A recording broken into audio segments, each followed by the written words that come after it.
Hey everyone, and welcome back to the Magnanimous Collective. I'm your host, Sean Kubota. Let's start it off with a deep breath into the belly. And let it go. Oh yeah, dropped in. Today I have a very special guest, my sweet and beautiful grandma, Dolly Kubota. Thank you, Grandma, for coming on the show. Thank you. Thank you for having me. Of course. My grandma has been through a lot. She grew up in Sacramento, ended up being displaced in the internment camp. She was born in 1928, right? September 22nd. And she's lived a pretty amazing life, huh? Well, that's the case, though. And she's very modest and humble. Grandma, so when you were a kid, it was a lot simpler life. Yeah. Yeah? Playing hopscotch, Yeah. jump We rope. didn't have all this fancy TV programs and stuff. Life was simple. And what did your mom and dad do again? My dad had an ice company. Yeah. My mother was a housewife. She took care of the house and the children. Yeah, and how many siblings did you have? One older brother. Uncle George. Yeah, but what about Auntie Flo as well? What about Auntie Flo? Didn't she live with you as well? Oh, yeah. My aunt had 2 foster kids and 2 of her own. And so my mother didn't have just the 2 of us. So she used to bring Florence home to help my aunt out. And she didn't want to go home after that. So she was kind of raised as your sister. And she was older than you. So she was an older sister. Oh, how much older was she than you? I think she was like 8 years. Yeah, so quite a bit older, huh? Oh. And so great-grandpa had an ice company. It was your dad had an ice company. Yeah. So it was a good ice company? Was it big? Yeah, well, he had commercial places and individual homes that they delivered to. And they used to come by the ice company to buy. And they put it on the rear bumper to take it home. A big block of ice. And so grandpa was successful, or your dad was successful. Well, I would say so. Yeah, because I remember seeing pictures of your mom and Auntie Flo's mom and everyone. They looked like flappers back in the 20s, huh? They were a different type of, Nihonjin, different Japanese. They were dressing the 1920s way, huh? Fashionable. And then everything came to a halt. Yeah, when the war came. Yeah. And we had to just kind of leave everything, and they put us into camp. And how old were you when you went to camp? I think I was like 13, 14. Yeah. And was it scary? No, you're a kid. You didn't know nothing. You just went along and had fun. And were a lot of your friends going to camp as well? Oh, yeah, all of us went. Yeah. All my friends. Oh. So it wasn't as scary. And did they treat you okay when you were in there? Oh, yeah. Yeah? Oh.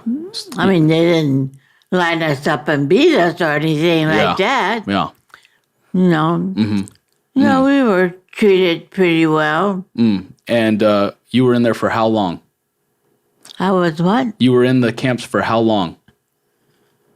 Oh, gosh. I don't know. 4 or 5 years, maybe.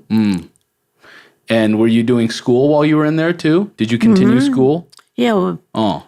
They gave us teachers and... Okay. So you kept doing school. So life kind of kept going even though you were in the camps. But then when you got out of the camps, Grandpa's ice business was gone, right? Oh, yeah. Yeah.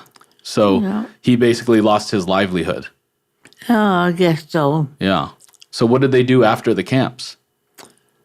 Well, I graduated high school, and then I went to work, and I helped support the folks and the household. And Uncle George is older too, and Auntie Flo was older as well. So yeah. Oh, I see. Yeah. So out of the camps, you guys went to St. Louis, right? Mm-hmm. Yeah. Why did that happen? Well, because we couldn't go back to the West Coast at that time. They wouldn't allow us to go back. Oh, really? Yeah. Oh, I didn't know that. So we had to pick someplace else. Oh. And Auntie Flo was in St. Louis because George was in, her husband was in the Army, and he was stationed in Missouri. So she moved there, and so that's why we went there. And Uncle George was stationed there as well, right? Mm-hmm. Yeah, your brother? Okay, yeah. Gotcha. So all that happened, although you were in the internment camps, it was pretty easy for you. It didn't seem that bad, right? Because you were younger. Oh, yeah, we were kids, know. Yeah. So this is different. Yeah. We were having fun. Yeah? And the beds weren't bad? Like the accommodations weren't too bad where you were sleeping and stuff? You got a cot. Oh. Yeah. And depending on the size of the family, you only had one room. Oh, yeah? Yeah. What were the bathrooms like? Bathroom was a community. Yeah, so you had to one go in the middle of the block. So you had to go outside the house. Huh? You had to go outside of your room, outside the house to go to the bathroom, right? Oh. And the food? How was the food? Oh, I was a kid. Anything was good. Was it like, did the Japanese people cook for themselves, or did No, they had the military brought the food? Oh, I see. Gotcha. Wow. But yeah, so that wasn't too traumatizing of an experience for you. No. Oh, that's good. No, at my age, everything was a big adventure. Yeah? Huh. So what about for Auntie Flo and Uncle George? Was it? It was harder for the older folks, Yeah. Especially trying to get ahead. They were stopped at the gate, right? And Uncle George was in the Army. Yeah. So Auntie Flo lived with us while he was in the Army. Oh, so he was a Japanese serving in the Army while the internment camps were happening. Gotcha. Yes. What about Uncle George? My brother, what? He was in the Army. Yeah, so he wasn't in the camp either, huh? Yeah, so Uncle George served, both Uncle Georges, Auntie Flo's Uncle George, and your brother Uncle George, both served in the military during the war when you were in the camps. Wow. That's amazing. And then after you came out of the camps and you were in St. Louis, what were you doing over there? You were working. You worked at the bank? When we first got to St. Louis, because Auntie Flo was there, and Auntie Flo was there because Uncle George was in the military, and he was stationed near St. Louis. Yeah. So we moved there. Yeah.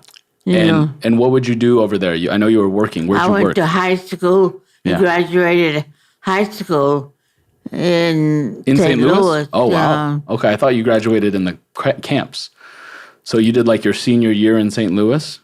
How was that? Well, it was different. Was it tough because of the war? Were they racist to you or anything? Oh, no, they were good to us. Oh, that's good. That's good. And then you started working to support the family. Where did you work? At the bank? No, I worked at the WWII first. Oh. Yeah. Okay. And then I couldn't get any higher on the pay grade, so I found another job at the bank where they paid me a little bit better because by then I had to help support mom and dad. Yeah. They were too old to do anything. Right. I see. So you're working at the bank. You're still in St. Louis. When did you end up moving back to L.A.? Or you were first in Sacramento, right? Then you went to the camps. Then you're in St. Louis. What made you guys go to L.A.? Well, that's our old homestead. So at first they wouldn't allow us to come back to the West Coast. Yeah. And then when they did, we moved back there. Yeah, but you were originally living in Sacramento, right? Mm-hmm. But what made you choose L.A. over Sacramento? I don't really know. I think it was because the folks could find work there. Oh. They worked as domestics. What does that mean? Paid servants. Huh. For housing family. Really? That's what great grandma and grandpa did? Huh. What kind of paid servants? Like just like cleaning up the house and stuff? Oh, yeah. I see. So that's what they did after they got back. So great grandma and grandpa went from having a prosperous ice business to going in the camps to then basically having to be cleaning people, right? Yeah. And they were just like, hey, this is what it is, and they just kept chugging along, huh? Were they ever really upset about it or sad about it? Of course they were upset about it. Your life's work is taken away from you and everything. Mm-hmm. Because we didn't know any better. We were only kids, 12, 13 years old. We were just concerned about having fun. Yeah. So so you were in LA, great grandma and grandpa are working, doing, what you called being domestics, right? What job did you get over in LA? In LA? Yeah, once you came to LA, what were you doing? I worked for the bank. Okay, so you worked for a different bank in LA. What were you doing at the bank? I was a teller. Oh, okay. Yeah. And so you're a teller at the bank. What happens next? What's the next big life thing that happens? I guess that I met Maury. Mm-hmm. And how did that happen? I don't know. I can't remember. It all happened so fast. He tells me that a church person came, or he came to LA and a church person said to meet with you. Someone at your church. Oh. Does that sound about right? Yeah. Mm. And then how did it all happen? What happened? What were the things that happened? Well, we got together and I guess we liked each other. Mm-hmm. Maury asked me to marry him and I said, okay. Back in those days, Grandpa was calling square dance, right? Uh-huh. And you would do it as well, huh? Well, no, I wasn't calling it. Yeah, but I was changing the records and stuff. Oh, that's what for you did. him. That's so cool. Oh my goodness. What were some of the things outside of doing square dance and stuff that you and Grandpa loved to do? What did you guys do? There wasn't much we could do. But what would you do? Like, I know Grandpa left from Colorado, right? Came to LA, and then he started being a landscaper. How soon? No, he didn't become a landscaper right away. No, what did he do when he came here?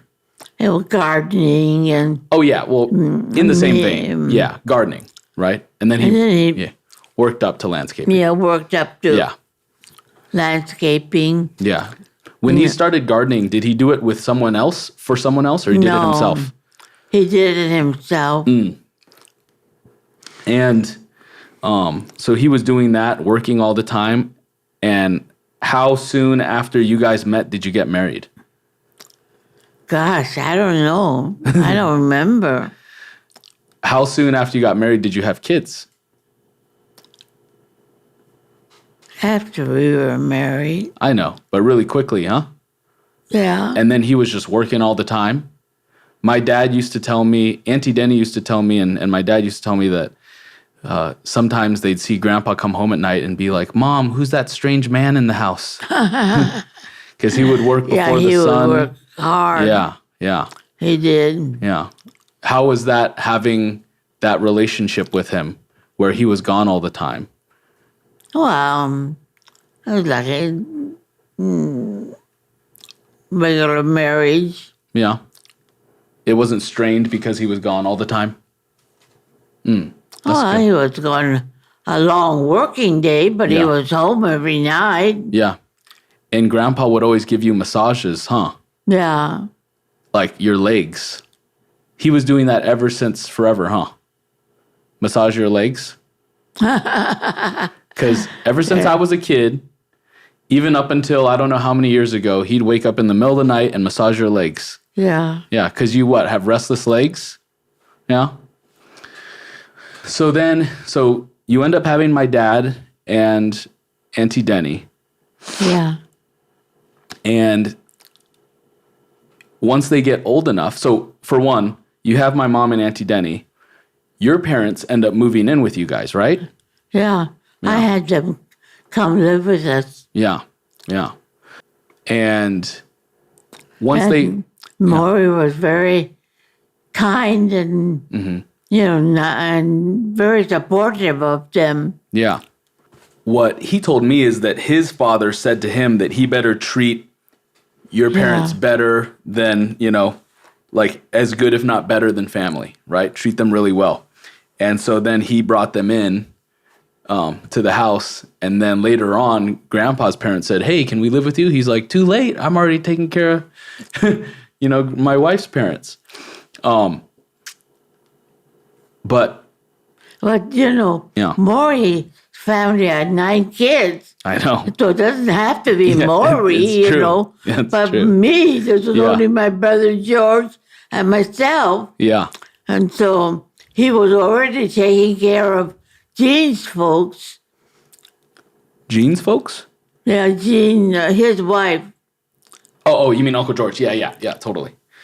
And something we forgot to mention too, when you were first going out with Grandpa, right? And you were still working at the bank before you had, because once you had my dad and Auntie Denny, you stopped working to take care of them, right? No, my mother took care of them. Oh, okay. So you kept working. Yeah. And didn't, you would always say this, that in the beginning when you and Grandpa were going around, you would give your whole paycheck to him to give to his family to support his parents, right? Yeah? Yeah. We did not have an easy life. Yeah. But specifically, you would get your whole paycheck and be like, have to give it all to his parents for like how many years? How long? Oh, I forget. It wasn't that long. Oh, okay. Yeah. So Maury said his other brothers and siblings had to step up to the bar because he is starting a family. Right. And, he can't be doing that. Yeah. And so you were working at the bank the whole time as a teller. What bank was it? Lendo Trust Company. I see. And you were there for how many years? How long? Oh, I don't know how long I was there. Then, I had to take care of my folks. Mm-hmm. They moved in with us. Yeah. So I had them to take care of. Right. So it wasn't easy. Yeah. Do you want water, by the way? There's water if you want water. Huh? There's water if you want water. So you're working at the bank.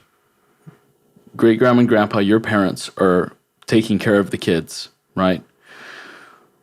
At what time did you end up going and getting your job with Shoei? Yeah, with Shoei. Remember you ended up working for Shoei? How did that happen? How did that happen?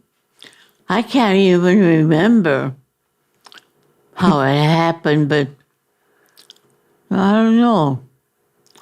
Anyway, they asked me to work. Mm-hmm. They were going to open an office, so they wanted me to work. I think I was working at the bank then, and they were customers. Oh. And so they said to me, do you want to work for our company? Mm-hmm. Yeah. And so I said, yeah, okay. I went to work for them. Yeah. And for those who don't know, Shoei is a Japanese motorcycle helmet company, right? And it got really big, right? When was it the biggest? Was it in the 80s? Yeah? I don't know. But remember, like Mr. Kermata, the owner of it, he was the creator, right? CEO and creator. He was rolling big back then, right? Like he ended up really loving you and ended up paying to take you and Grandpa and my parents out to all expenses paid trips to Japan, to all these places, right? Yeah. Yeah. How come he appreciated you so much? I was a good worker. Yeah. And what did you do when you worked there? What was I was a secretary. Oh, of the whole company or just like one branch? What did you... The one branch. The one in Los Angeles. Gotcha. Yeah, well, for whatever reason, maybe it's because of not only you're a good worker, but because of who you are and because of who Grandpa is. Like, Mr. Kamada loved you guys. And yeah, he did. Yeah. Where did he end up? I know you guys went to Japan a lot and you'd have like really nice, lavish dinners and stuff. Where else did he take you to? I don't know. Hawaii? We went to Japan a lot. Yeah. He might have taken us to Europe, too. Yeah, Europe, Hawaii. Yeah. Yeah, that was pretty amazing. And then... Yeah, we owe him a lot. And then something happened with Shoei. And then when did you stop working there? That was your last job, right? I can't remember. How it all happened. I think I'd rather forget it. Maybe so. And, up until even I was a kid, so into your 70s, you were smoking cigarettes. Yeah. When did you start smoking cigarettes? At how early of an age? I was a teenager. In the camps? Yeah. Oh, so you started smoking in the camps, huh? Yeah. Gotcha. And back then it was very normal, right? Everyone was smoking? Yes, everybody was doing it. I remember when I was younger, my mom would talk about how you had committed to stop smoking, and everyone was like, "Hey, where's Grandma?" And she goes in the bathroom and she sees smoke coming out of one of the stalls. Yeah, it's a hard thing to quit. Yeah. How much would you smoke a day? How many? Not even a pack. I hope not even a pack. It's a lot. Okay. So is it, after that, obviously, like, you help put my dad goes to college, becomes a dentist, right? Auntie Denny becomes a hygienist. Then they have kids. There comes me and Brett and everything like that. Yeah. Is there any other big thing in your life that was like a big thing that we hadn't talked about? No. Yeah. That was big enough. Well, outside of your life and all the incidences that happened in life, what are some specific life lessons that you've learned in life that are really, really true? I don't know. I was a kid. No, I'm just saying in general. What are, outside of just being a kid, like what are some things that you could tell people if there was a piece of advice to give somebody that you've learned from being, how old are you now? 96? Something like that. As being a 96-year-old who's been through World War II, been in internment camps, been displaced, lived in all these different areas, worked for like super amazing, job opportunities that flew you around the world, seeing life change over the past near 100 years and having so much wisdom. You were also always really good at Jeopardy and Wheel of Fortune. We could have made a lot of money off of you, but you never went on. But you always won at home. You'd always be like, oh, that answer. And you'd be right every time. But outside of that, what is some wisdom? What are some things you've learned? Oh. Yeah. I don't know. I have to give some thought. I've never thought about it. I took it as life came along, Yeah. What can you do? Yeah. Well, what about family? How do you feel about family? What about them? Well, I love them. I guess tell me about sacrifice and family. Sacrifice? Yeah. At that time, you don't think of it as sacrifice. You're a kid, and, you're just... Well, no, I'm not talking about in the camps. I'm just talking about in general, throughout life, like how you've sacrificed for your family, how you I sacrificed... didn't think of it like that. It's just something you did. Yeah. And is it because you were just raised that way? That your family was like that? Yeah, we were all raised like that. So it's just instilled in you, all these values, ever since you were young. Yeah. Do you feel like going to the camps and everything helped make you stronger? I think so. Yeah. It helped to face life. Yeah. Yeah. If people are down and they're sad and they're depressed and stuff like that, what would you tell them to do? Everybody has to do their own thing. Whatever it is that helps them. I can't say, do this or do that because it helped me. Yeah. It might not work that way for the kid. That's true. Yeah, but what would you tell someone who feels hopeless? Just take life as it came. Yeah. What can you do? Just keep going forward? Yeah? What about Gaman? What does Gaman mean? Gaman means take it in stride. Grit your teeth and get on with it. Yeah. Yeah. So what does that mean to you? I mean, to get on with it. Don't feel sorry for yourself. There it is. Yeah. So don't feel sorry for yourself. You take it as it comes. Yeah. But what can you do? No, totally. And you guys raised me with Gaman as well. With like, don't feel sorry for yourself. Go for it. Do it. Withstand the storm. Right. But in the world right now, a lot of people don't have those virtues, or they don't have those. It hasn't been instilled within them, those life lessons, or they weren't raised with that. But